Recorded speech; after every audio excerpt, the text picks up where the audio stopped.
आसिला community superstar मान बहुत बड़ खुशी खबर।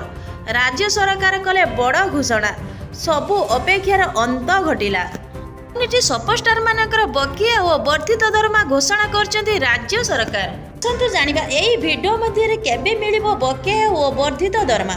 ता पूर्व वीडियो गुडे लाइक करंतु, चैनल को नुआ करी आसीथिले चैनल को सब्सक्राइब करी पाखरे दिबा घंटी चिन्ह को दबाई दियंतु, जहा फल एही भली लेटेस्ट अपडेट आपण माने सर्वप्रथमे पाई परिबे।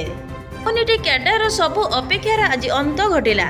आपण माने समस्ते जानिथिबे 2023 मसीहा अक्टोबर मास ठारे 2024 मार्च पर्यंत बढ़िया पारिश्रमिक प्रदान करा जायतिला।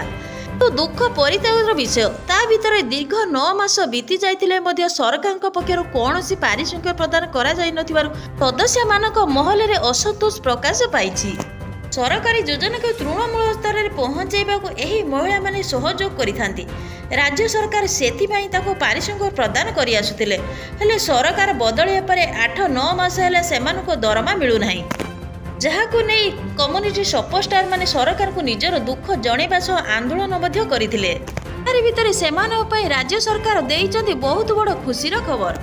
कम्युनिटी सुपरस्टार कम्युनिटी कैडर सेमानकर योगदानर 5 वर्ष बाहरी कार्यक्रम दक्षता प्रोत्साहन पई अनुमति। ओडिशा जीविका मिशन विभिन्न स्तर में प्राय 62,000 कम्युनिटी कैडर सीएसएस नियोजित करिछि। सेमानक योगदान मानक एकाधिक भूमिका दिया जाइछि। तेणु 2017 ठारू ओआरएम कार्यनिर्वाही कमिटीर निष्पत्ति अनुसार कम्युनिटी कैडर कार्य दक्षता प्रोत्साहन पांठि प्रथम 3 वर्ष जीपीएलएफ आरएस 100%, 4 वर्षर 75% एवं 5 वर्ष 50% मुक्त करा जाइछि।